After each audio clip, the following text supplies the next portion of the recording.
Como sempre temos feito no início de cada carta, um contexto breve da cidade, para que a gente possa observar, quando vermos as características, a importância daquilo que Jesus tem contra a igreja, também pontos positivos. De alguma forma, a igreja estava ligada a acontecimentos que estavam acontecendo na cidade. A cidade de Sardes ficava a cerca de 48 quilômetros do sudeste de Tiatira.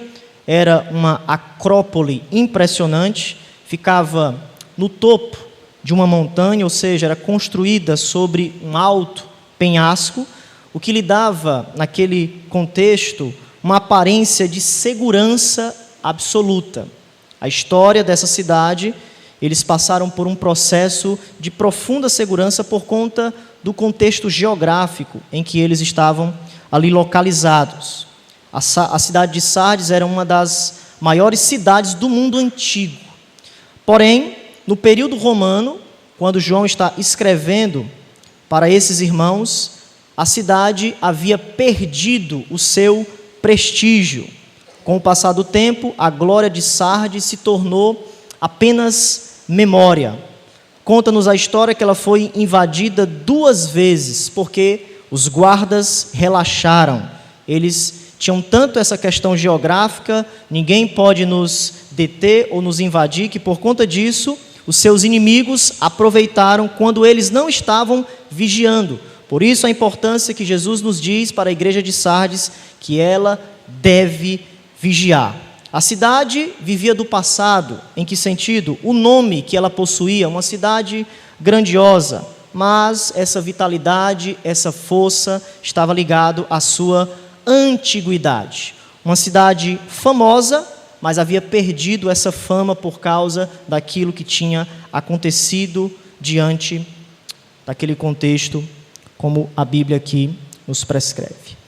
Nós vamos observar nessa noite a identificação de Jesus e também a fraqueza dessa igreja. Em primeiro lugar, veja a identificação. Jesus ele começa falando ao anjo da igreja em Sardes, escreve, temos visto essa expressão que aparece em todas as cartas, já observamos que Cristo, mais uma vez aqui, lembra que o céu está envolvido de alguma forma com a vida da igreja. O anjo da igreja, essa percepção da vida celeste, de alguma forma ligado aqui à igreja do Senhor e Salvador Jesus Cristo. Mas o ponto de muita importância para nós são as características de Cristo para essa igreja. Jesus passa a mostrar 2 características para essa igreja. Primeiro, a Bíblia nos diz que ele tem os 7 espíritos. Estas coisas diz aquele que tem os 7 espíritos de Deus. Primeira coisa que você precisa ter em mente quando Jesus está falando sobre esses 7 espíritos de Deus, como o livro de Apocalipse ecoa muito o livro de Daniel, o livro de Isaías, João, ou o próprio Cristo, está nos remetendo ao profeta Isaías, capítulo 11, verso 2. Vejamos o que a palavra de Deus nos diz. Isaías, capítulo de número 11, versículo de número 2. Nós temos uma promessa do Espírito Santo do Senhor repousando sobre Cristo, sobre o Messias. Jesus Cristo cumpriu o seu ministério debaixo do poder do Santo Espírito de Deus. Isaías, capítulo de número 11, versículo de número 2. É a primeira coisa. João remete à promessa messiânica que Jesus receberia o repousar, o enchimento do Espírito Santo. E quando Isaías coloca esse enchimento, nós temos aqui 7 características do Espírito Santo na vida de Cristo. Por isso ele fala 7 espíritos. Veja, verso 2. Repousará sobre ele, primeiro, o Espírito do Senhor. Segundo, o Espírito de sabedoria. Terceiro, entendimento. Quarto, conselho. Quinto, fortaleza. Sexto, o Espírito de conhecimento. E em sétimo lugar, o Espírito de temor do Senhor. Perceba, temos aqui 7 qualidades do Espírito. Isso aponta para a totalidade, a perfeição da obra do Espírito na vida de Cristo. É por isso que em Apocalipse, capítulo 1, veja, Apocalipse capítulo 1, vamos fazer essa progressão do Espírito Santo nas Escrituras sobre 7 Espíritos. Por que essa expressão? Já vimos Isaías, é o primeiro ponto de contato. Mas também quando João apresenta o Deus Pai, o Deus Filho e o Deus Espírito, ele classifica o Espírito Santo com essa expressão 7 Espíritos, quando ele está falando a igreja, ou as 7 igrejas da Ásia. Verso 4, João, as 7 igrejas que se encontram na Ásia, graça e paz a vós outros, da parte daquele que é, que era e que há de vir. Essa expressão se refere ao Deus Pai, da parte dos 7 Espíritos. Se você olhar para o texto, no verso 5, nós temos a terceira pessoa da Trindade, e da parte de Jesus Cristo. Então, quando Jesus, ou quando João está recebendo a revelação de Cristo, ele apresenta diante da igreja o Deus Pai, aquele que era e que há de vir, mas ele, ao falar do Espírito Santo, ele coloca essa expressão 7 Espíritos. O número 7 em Apocalipse significa perfeição. João está lembrando de Isaías capítulo 11, verso 2, e colocando essas características para a igreja de Sardes, quando Jesus está dizendo: eu tenho os 7 Espíritos. Ou seja, Jesus está dizendo para a igreja de Sardes que ele possui o Espírito. Ele é o Senhor do Espírito. O Espírito flui de Jesus, é dado por ele. Isso está de acordo com o Evangelho de João. Eu vou para o Pai, mas eu enviarei outro Consolador. Ou seja, o Espírito é um dom. Eu batizarei vocês com o Espírito Santo e com fogo. O batismo é de Cristo. O Espírito nos batiza por conta que Cristo tem o poder sobre o Espírito. É o outro Consolador. E aqui, desde já tem um ponto de contato com a igreja de Sardes, porque a igreja de Sardes está morta. Jesus está colocando a característica principal para que a igreja se torne viva. A igreja só se tornará viva quando ela necessita do Espírito. O Espírito aviva as nossas almas. O único que pode dar vida diante da nossa escuridão espiritual é o Espírito Santo. A igreja de Sardes precisa, é o primeiro ponto de Jesus, do vento fresco, do poder do Espírito. Por quê? Porque com o tempo ela se tornou ressequida, seca e desolada. A igreja estava morta. E Jesus, como ele precisa colocar a identificação do seu atributo perante a igreja, ele coloca o Espírito Santo. Diante da morte, a única saída que nós temos é a presença do Espírito Santo. Essa é a primeira característica.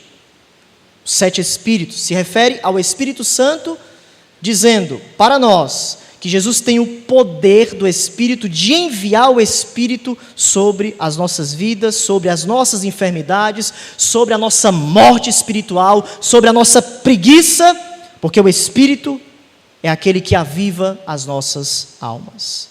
Segunda descrição, Jesus tem as 7 estrelas. Estas coisas diz aquele que tem as 7 estrelas. Já vimos que essa expressão em Apocalipse capítulo 1, verso 20, significa os 7 anjos da igreja. Verso 20 do capítulo 1, mais uma vez, se você olhar para o texto, quanto ao mistério das 7 estrelas que vistes na mão direita, Jesus está governando as igrejas.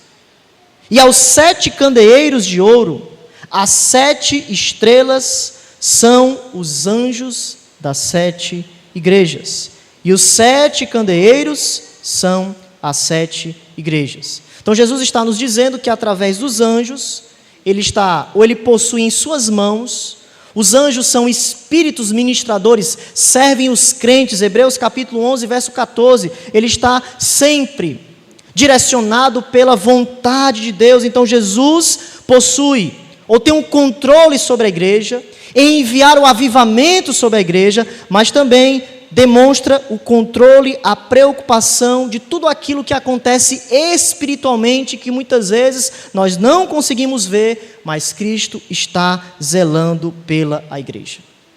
Mesmo a igreja em Sardes, estando em uma triste acomodação espiritual, Cristo ainda zelava por ela.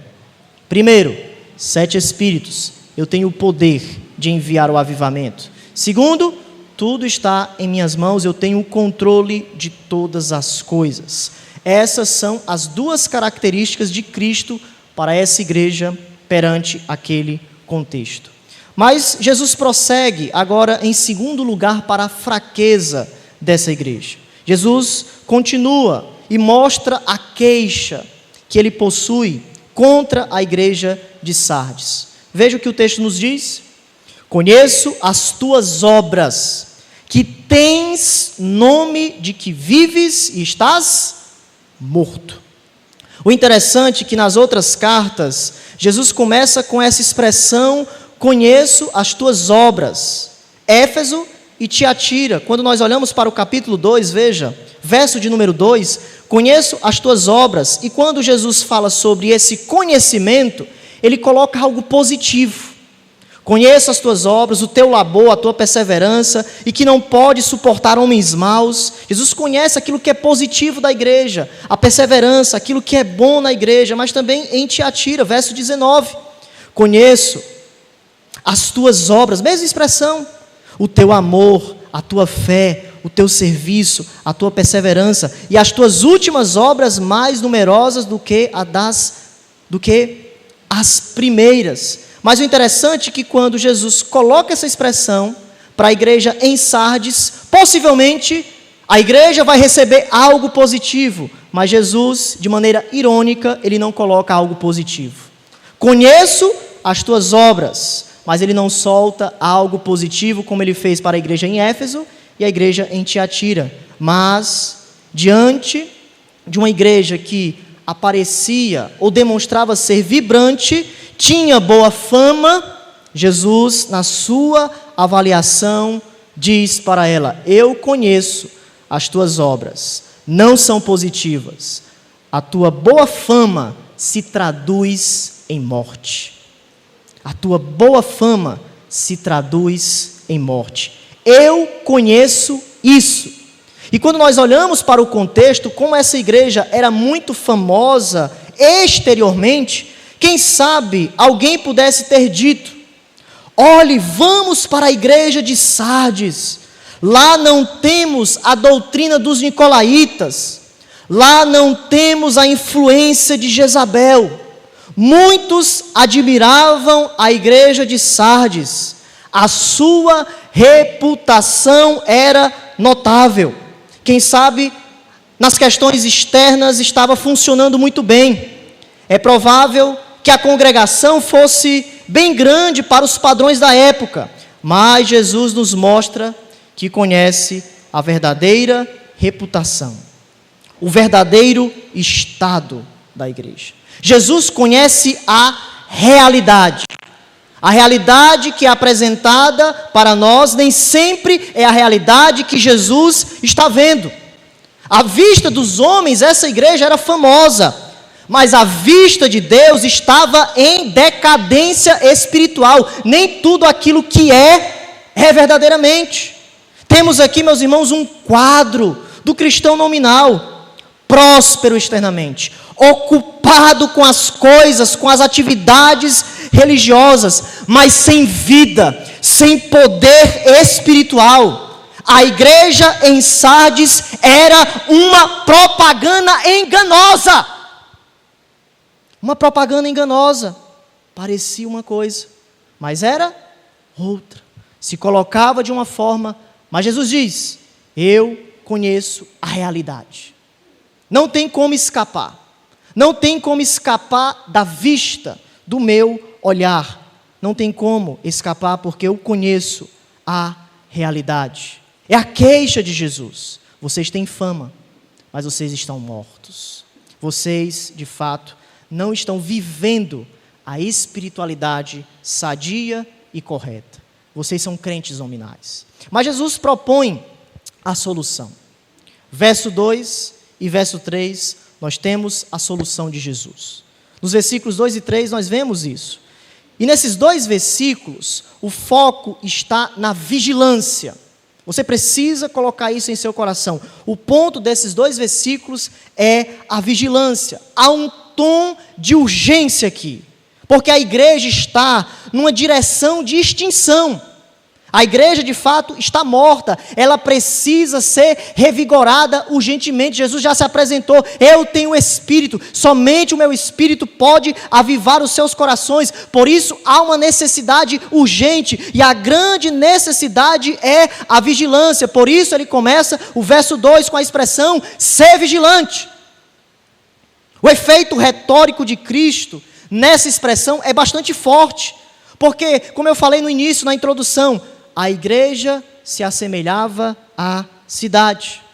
2 vezes a cidade foi destruída. Por quê? Porque as sentinelas não estavam nas muralhas. A história nos diz que Ciro, em 549, 546 a.C., atacou a cidade. De maneira inesperada.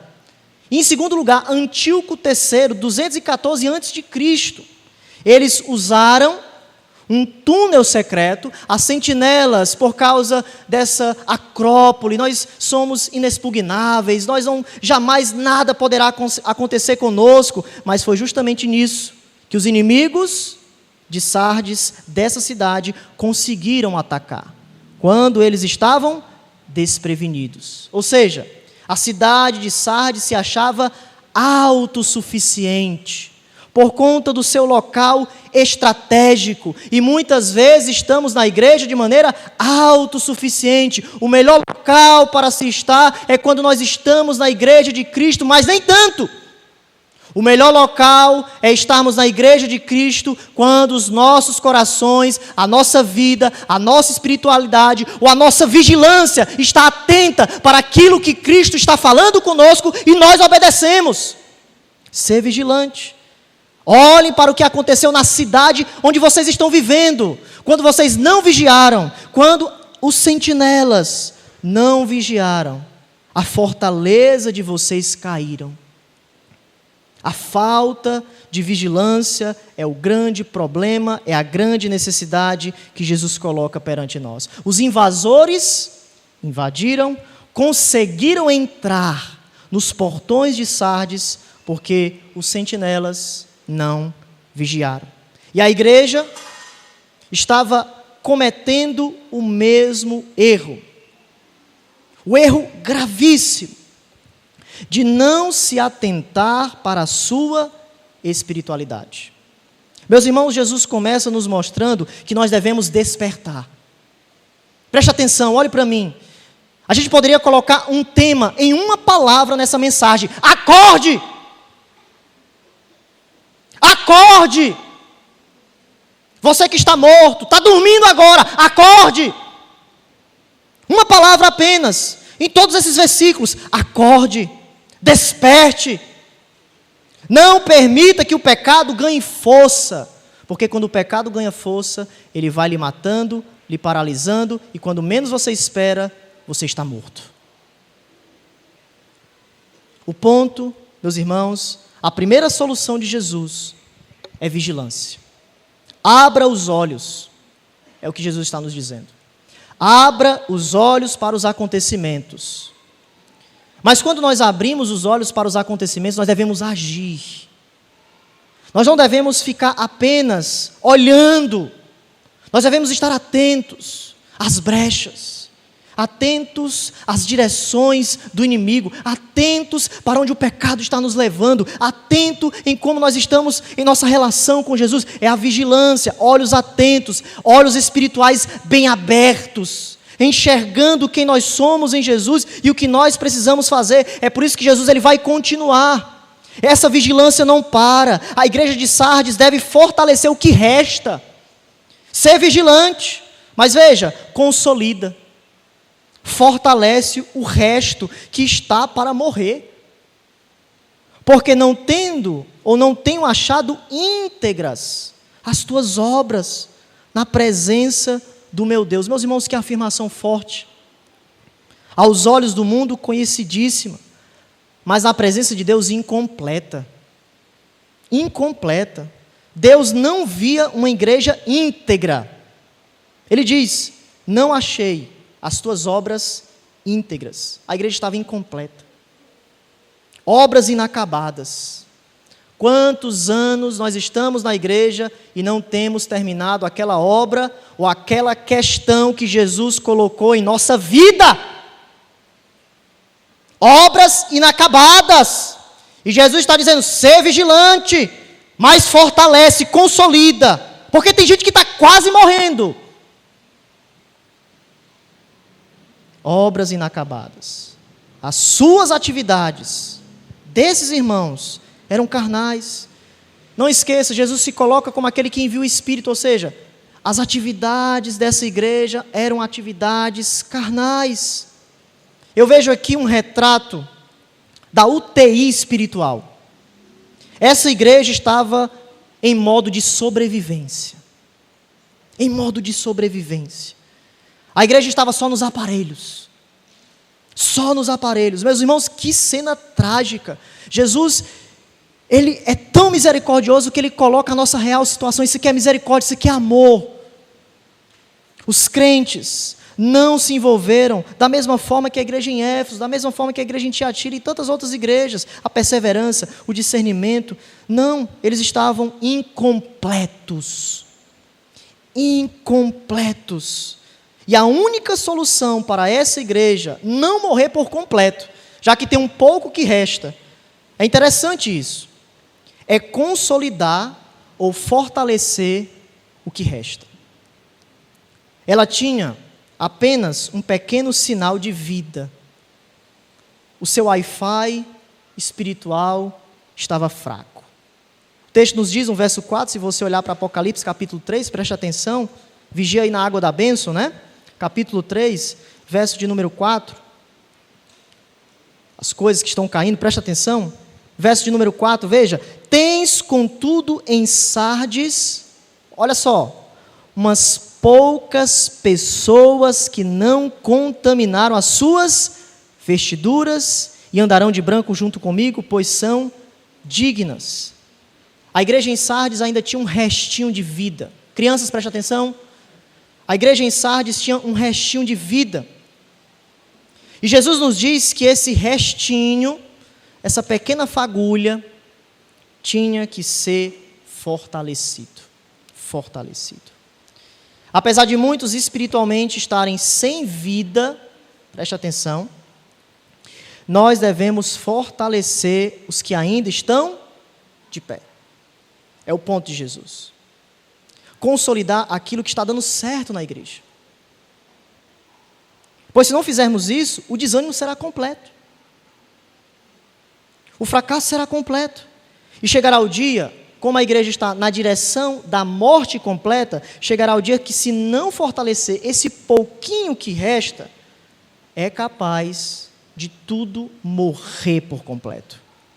Jesus está dando a segunda solução. Primeiro, vigie, esteja atento, olhe as brechas. E agora você deve consolidar, você não deve deixar morrer aquilo que está funcionando. É manter aquilo que pelo menos está dando certo, aquilo que está dando vida na igreja. É manter aquilo, meus irmãos, que está nos mantendo de pé, aquilo que está funcionando. Isso é muito interessante nessa relação dessa pequena minoria com essa grande parcela de pessoas que estavam mortas na igreja, precisando do Espírito. A pequena minoria pode reverter a situação.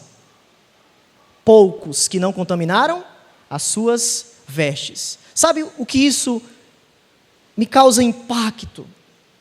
É que nós falamos muito em ir. Ide pregai o Evangelho. Ide pregai o Evangelho. Nós devemos ir. Mas aqui nós temos um exemplo de que temos ou precisamos de missionários dentro da igreja. Missionários dentro da igreja, em que sentido? Preguem o Evangelho a vocês mesmos, porque vocês estão morrendo.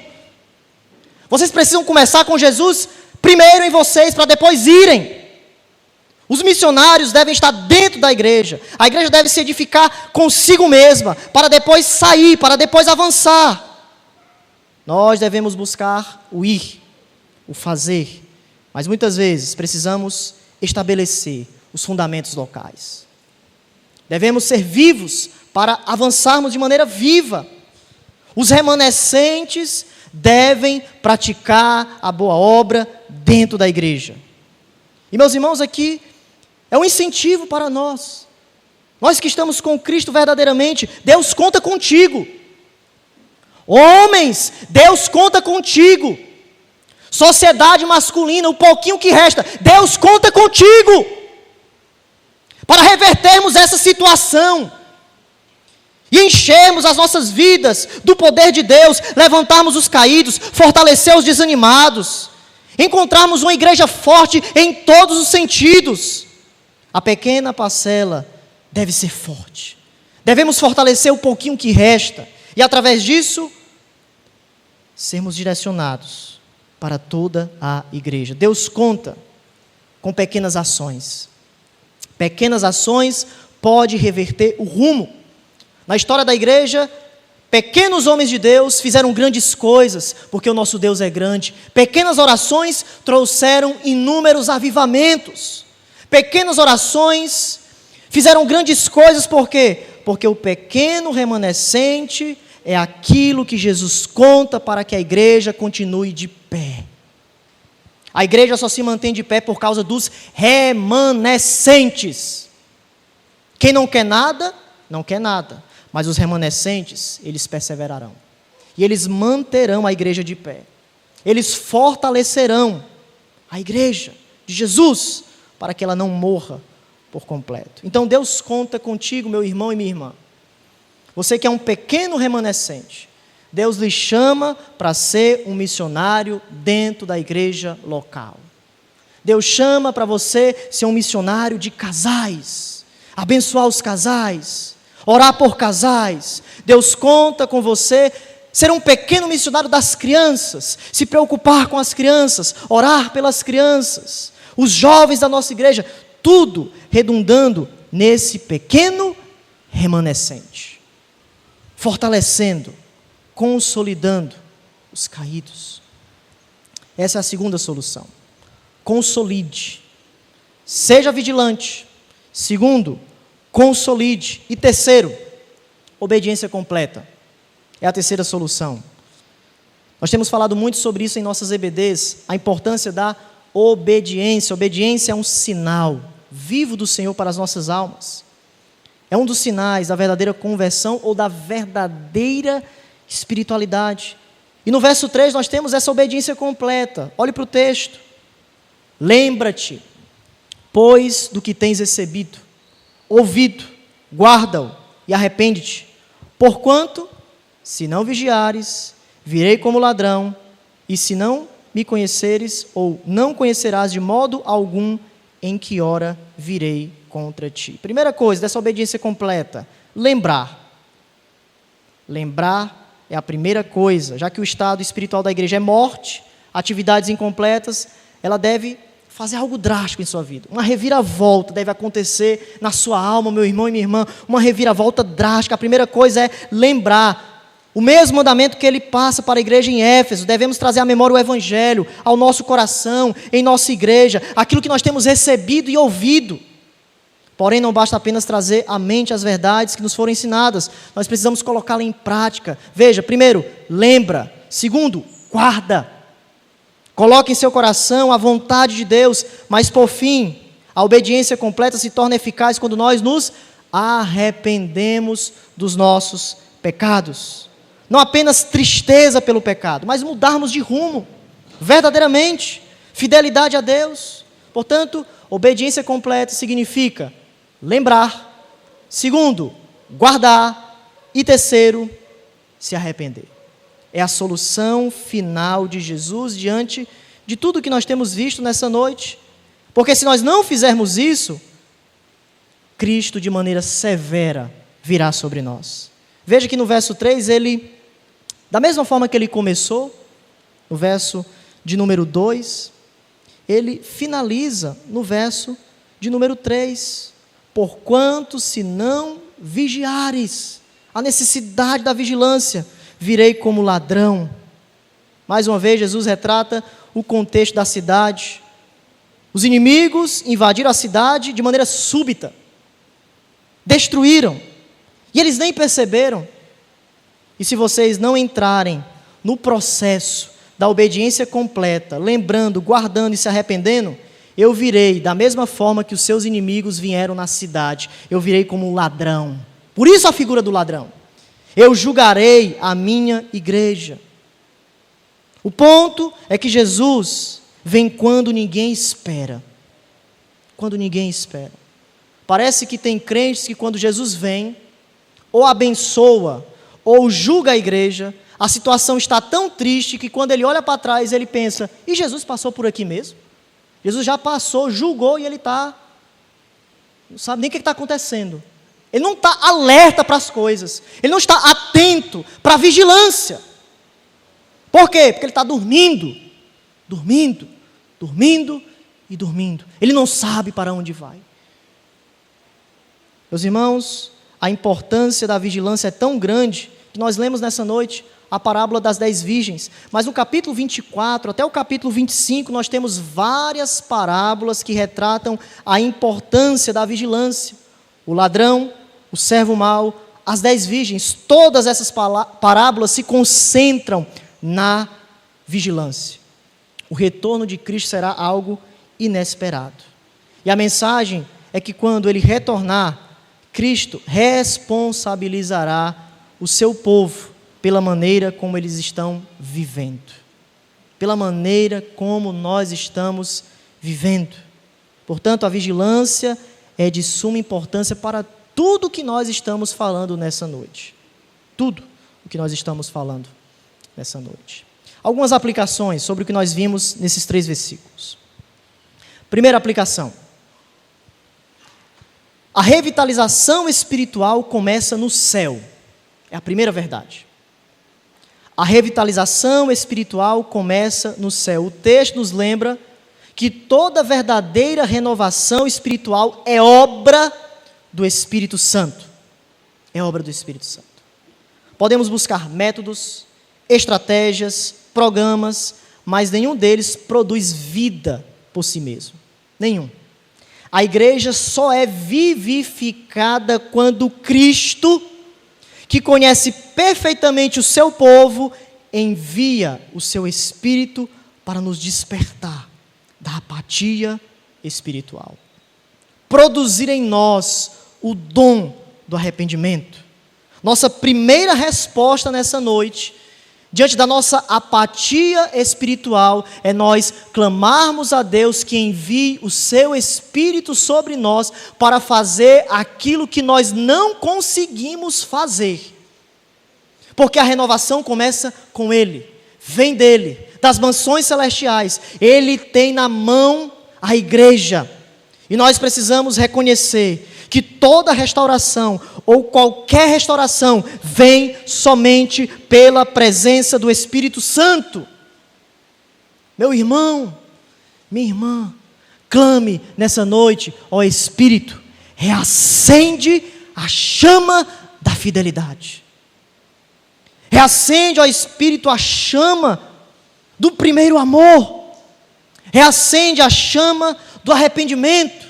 Reacende a chama do perdão, reacende a chama daquilo que eu não consigo, que eu estou apático, que eu estou sem a direção do Senhor. Ó Deus, ó Jesus, que tem o poder dos 7 Espíritos, envia o Espírito Santo em meu coração e em minha vida, para fazer um mover espiritual, de fato, em meu coração.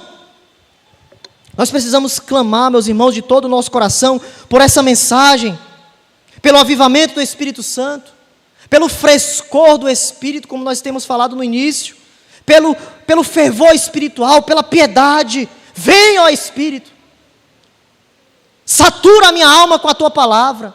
Vem, ó Espírito, desperta da minha apatia espiritual. Vem, ó Espírito, e liberta, e produz um amor verdadeiro em meu casamento. Vem, ó Espírito, e desperta as crianças da nossa igreja para aceitarem a Cristo.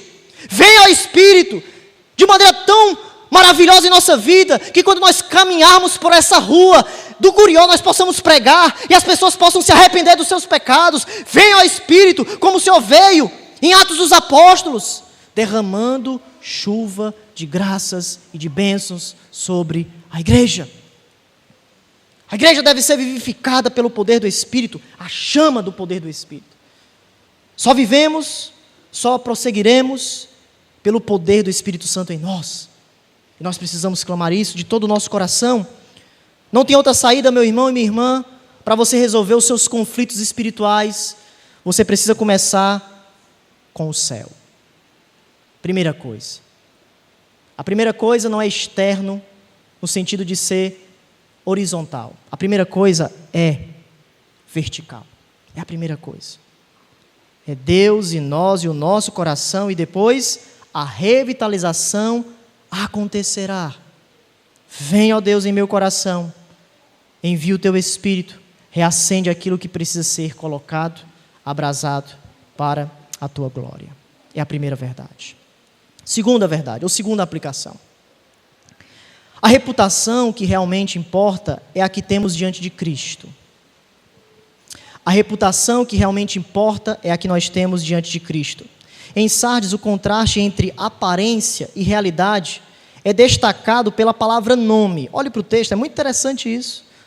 Nós temos 4 vezes a palavra nome aparecendo. Verso 1, nós já vimos. Conheço as tuas obras, que tens nome, aparência, mas não é isso que significa de fato, Jesus conhece.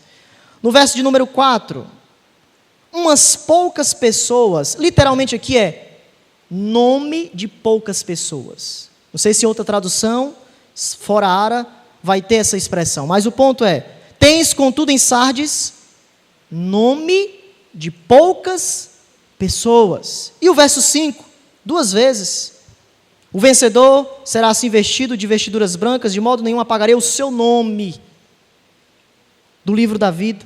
Pelo contrário, confessarei o seu nome diante de meu Pai e diante dos seus anjos. A importância dessa repetição para nos dizer que a igreja tinha fama de ser viva, mas estava morta. Morta. A lição é clara de Jesus, nesse contraste de aparência e realidade. Não é a opinião humana que determina nossa condição espiritual. Não é. Mas o diagnóstico de Cristo. É o diagnóstico de Cristo que determina a nossa condição espiritual.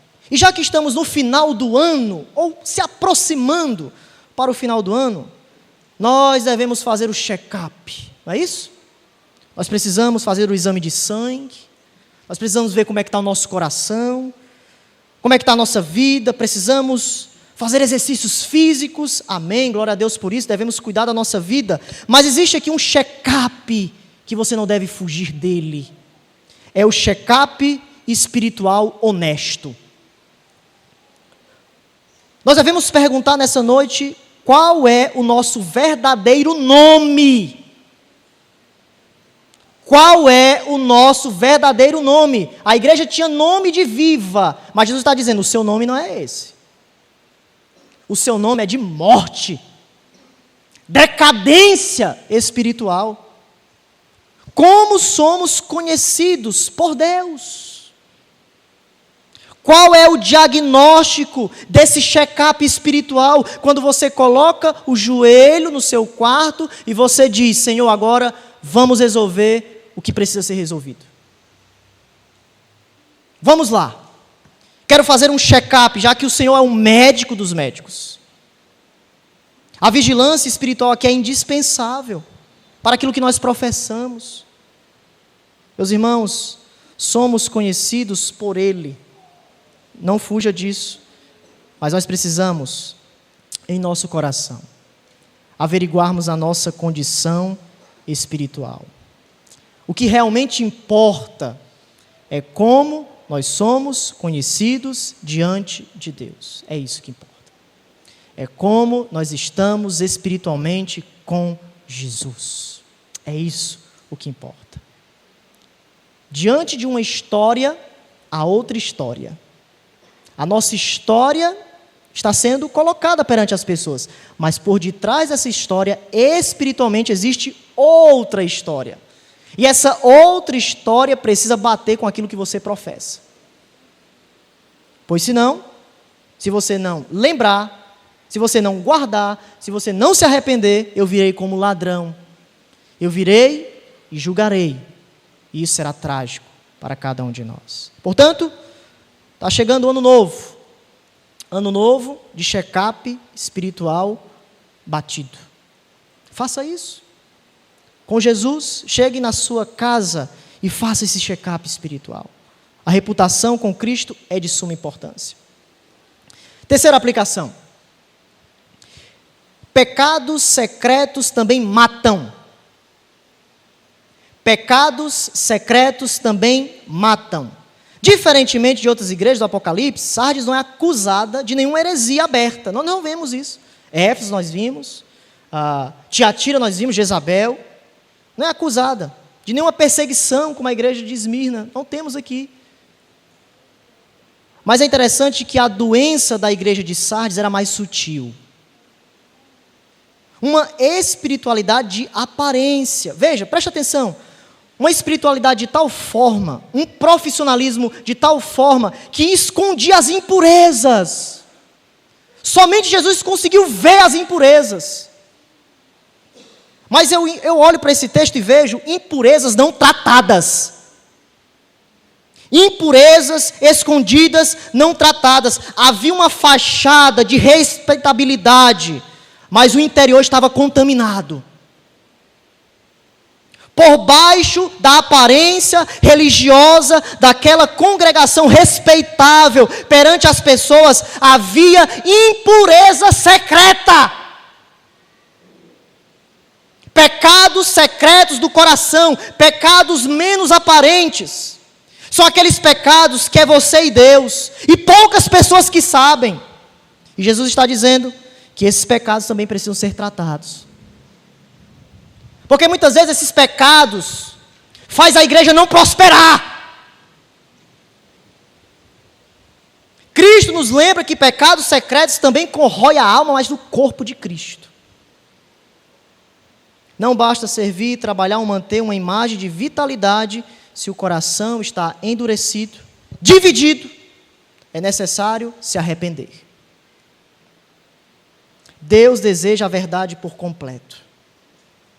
E somente um coração exposto em Cristo, nesse check-up espiritual, experimentando cura e vida espiritual, meus irmãos, nós iremos receber de maneira plena e completa a vida de Cristo. Portanto, não esqueça, pecados secretos também matam. Matam. E por fim, em quarto lugar, devemos fugir do nominalismo cristão. Sardes se tornou símbolo de uma fé reduzida a um nome. É a primeira igreja, podemos dizer assim, que é conhecida, ou a gente pode colocar a primeira igreja que é relatada como uma igreja que se intitula crentes, mas crentes que não tinham vida. Era uma igreja conhecida, mas que Cristo não a identificava de fato em seus relacionamentos, ou seja, cristianismo nominal, é o ponto aqui. Cristianismo nominal significa alguém que tem a forma, mas não tem a substância. Tem a aparência, mas não o coração. A exortação de Cristo nos chama a uma fé integral, em que a vida, caráter e adoração confirmam aquilo que nós professamos. Ou seja, não basta parecer, é preciso ser. Não basta honrar com os lábios, é preciso obedecer com o coração. A autenticidade diante de Deus é o oposto do nominalismo, é o oposto. E é isso que Cristo espera de cada um de nós essa noite. Focarmos de fato a vida do cristianismo. Essa vida começa com o Espírito Santo, progredindo para esse check-up espiritual. E quando a gente faz esse diagnóstico, a gente vê nessa vigilância, eu preciso tratar isso. eu vou tratar isso. E eu vou, de fato, fazer a obra de Cristo, vou tratar cada pecado que precisa ser tratado, para que tanto a minha vida seja curada, como o corpo de Cristo seja abençoado. É isso que Jesus, nessa noite, nos ensina sobre a igreja em Sardes, nesses 3 versículos. Que Deus nos abençoe. Ó Cristo,